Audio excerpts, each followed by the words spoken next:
Hello, नमस्कार साथियों। एक बार फिर आप लोगों का स्वागत है मेरे इस यूट्यूब चैनल में। तो आज के इस वीडियो में हम लोग देखेंगे बिहार पुलिस एग्ज़ाम 2025 से संबंधित जीके और जीएस के कुछ महत्वपूर्ण प्रश्नों को देखेंगे। तो बिना देरी किए हुए चलते हैं आज के पहले प्रश्न की ओर। आज का पहला प्रश्न है, पीएच स्केल पर किसी उदासीन विलयन का पीएच मान होता है 10, 5, 7 या 14। तो साथियों, पीएच स्केल पर किसी उदासीन विलयन का पीएच मान जो होता है वह 7 होता है, यानी ऑप्शन नंबर सी इसका सही उत्तर होगा। यदि पीएच स्केल में किसी भी विलयन का पीएच मान 7 से कम हो तो वह अम्लीय कहलाता है, और 7 से अधिक हो तो वह क्षारीय कहलाता है।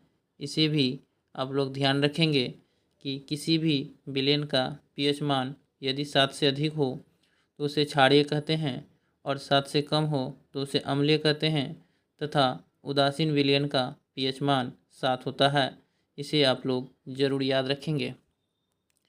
अगला प्रश्न है प्रश्न नंबर 2। प्रश्न नंबर 2 कह रहा है, निम्न में से किसे कोशिका का पावर हाउस कहा जाता है? लाल रक्त कणिका को, माइटोकॉन्ड्रिया को, डब्ल्यूबीसी को या प्लाज्मा झिल्ली को? तो इसका सही उत्तर होगा साथियों कि कोशिका का पावर हाउस जो है वो माइटोकॉन्ड्रिया को कहा जाता है। ऑप्शन नंबर बी इस प्रश्न का सही उत्तर होगा कि कोशिका का पावर हाउस जो है माइटोकॉन्ड्रिया को कहा जाता है। चलते हैं प्रश्न नंबर 3 की ओर। प्रश्न नंबर 3 कह रहा है, 2011 की जनगणना के अनुसार भारत की सर्वाधिक जनसंख्या निम्न में से किस क्षेत्र में नियोजित थी? प्राथमिक, तृतीयक, चतुर्थ या इनमें से कोई नहीं? तो इसका सही उत्तर होगा साथियों कि 2011 की जनगणना के अनुसार भारत की सर्वाधिक जनसंख्या जो है वह प्राथमिक क्षेत्र से नियोजित थी। ऑप्शन नंबर ए इस प्रश्न का सही उत्तर होगा। चलते हैं प्रश्न नंबर 4 की ओर। प्रश्न नंबर 4 कह रहा है, निम्न में से कौन सा एक एसआई मात्रक नहीं है? एम्पियर, ओम, न्यूटन या कैलोरी? तो इसका सही उत्तर होगा साथियों कि एम्पियर, ओम और न्यूटन जो है यह एसआई मात्रक है, लेकिन कैलोरी जो है साथियों वह एसआई मात्रक नहीं है। इसलिए डी नंबर ऑप्शन इसका सही उत्तर होगा। चलते हैं प्रश्न नंबर 5 की ओर। प्रश्न नंबर 5 है, यूराल औद्योगिक क्षेत्र किस देश में स्थित है? अमेरिका में, ब्रिटेन में, रूस में या चीन में? तो इसका सही उत्तर होगा साथियों कि यूराल औद्योगिक क्षेत्र जो है वह रूस में स्थित है। ऑप्शन नंबर सी इसका सही उत्तर होगा कि यूराल औद्योगिक क्षेत्र रूस देश में स्थित है। प्रश्न 6 नंबर है साथियों, यहाँ आपसे पूछा जा रहा है, द फ्यूचर ऑफ इंडिया नामक पुस्तक के लेखक कौन हैं? अमिताभ घोष, विमल जालान, दीपक चोपड़ा या अनुराग माथुर? तो इसका सही उत्तर होगा विमल जालान। विमल जालान जो है द फ्यूचर ऑफ इंडिया नामक पुस्तक के लेखक हैं विमल जालान। अगला प्रश्न है प्रश्न नंबर 7। प्रश्न नंबर 7 कह रहा है, मंदार पर्वत बिहार के किस जिले में स्थित है? बांका, गया, रोहतास या कैमूर?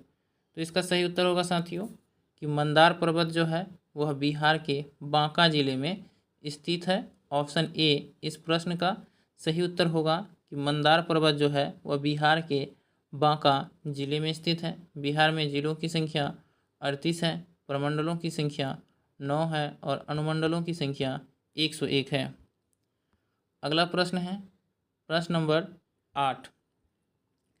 प्रश्न नंबर 8 कह रहा है, सूरत किस नदी के किनारे स्थित है? लूनी, ताप्ती, माही या नर्मदा? तो इसका सही उत्तर होगा साथियों कि सूरत जो है वह ताप्ती नदी के किनारे स्थित है। ऑप्शन बी इसका सही उत्तर होगा। चलते हैं प्रश्न नंबर 9 की ओर। प्रश्न नंबर 9 है, संविधान सभा की पहली बैठक कब हुई थी? 19 दिसंबर 1946 को, 9 दिसंबर 1946 को, 11 दिसंबर 1946 को या 15 दिसंबर 1946 को। तो इसका सही उत्तर होगा कि संविधान सभा की पहली बैठक जो हुई थी वह 9 दिसंबर 1946 को हुई थी। ऑप्शन नंबर बी इसका सही उत्तर होगा। और उस दिन जो है संविधान सभा के अस्थायी अध्यक्ष सच्चिदानंद सिन्हा बने थे, इसे भी आप लोग याद रखेंगे साथियों। तथा 11 दिसंबर 1946 को संविधान सभा की दूसरी बैठक हुई, जिसमें डॉक्टर राजेंद्र प्रसाद को संविधान सभा का अस्थायी अध्यक्ष चुना गया। इसे भी आप लोग ध्यान में रखेंगे साथियों, ताकि कोई भी प्रश्न आपका न छूटे। 26 नवंबर को साथियों संविधान दिवस के रूप में मनाया जाता है, इसे भी आप लोग याद रखेंगे। और भारतीय संविधान को 26 जनवरी 1950 को लागू किया गया था। अगला प्रश्न है प्रश्न नंबर 10। प्रश्न नंबर 10 कह रहा है राज्य का मंत्रिपरिषद सामूहिक तौर पर किसके प्रति उत्तरदायी है? विधानसभा, मुख्यमंत्री, राज्यपाल या इनमें से कोई नहीं। तो इसका सही उत्तर होगा कि राज्य का मंत्रिपरिषद जो है सामूहिक तौर पर विधानसभा के उत्तरदायी हैं। यानी राज्य का मंत्रिपरिषद सामूहिक तौर पर विधानसभा के उत्तरदायी हैं। ऑप्शन नंबर ए इसका सही उत्तर होगा। अगला प्रश्न है प्रश्न नंबर 11। प्रश्न नंबर 11 कह रहा है निम्नलिखित में से किस महाद्वीप का भूभाग सबसे कम है? यूरोप, अफ्रीका, एशिया या ऑस्ट्रेलिया। तो इसका सही उत्तर होगा कि ऑस्ट्रेलिया महाद्वीप का जो भूभाग है वह सबसे कम है और एशिया महाद्वीप का भूभाग सबसे अधिक है। साथियों क्षेत्रफल की दृष्टि से सबसे बड़ा महाद्वीप एशिया है और सबसे छोटा ऑस्ट्रेलिया है। अगला प्रश्न है प्रश्न नंबर 12। प्रश्न नंबर 12 कह रहा है निम्न में से किस महाद्वीप में सबसे अधिक देश हैं? अफ्रीका, यूरोप, एशिया या उत्तरी अमेरिका। तो इसका सही उत्तर होगा साथियों कि अफ्रीका महाद्वीप में देशों की संख्या सबसे अधिक है। ऑप्शन नंबर ए इसका सही उत्तर होगा। चलते हैं प्रश्न नंबर 13 की ओर। प्रश्न नंबर 13 है हीमोग्लोबिन वर्णक पाया जाता है आरबीसी में, डब्ल्यूसी में या प्लेटलेट्स में या इनमें से कोई नहीं।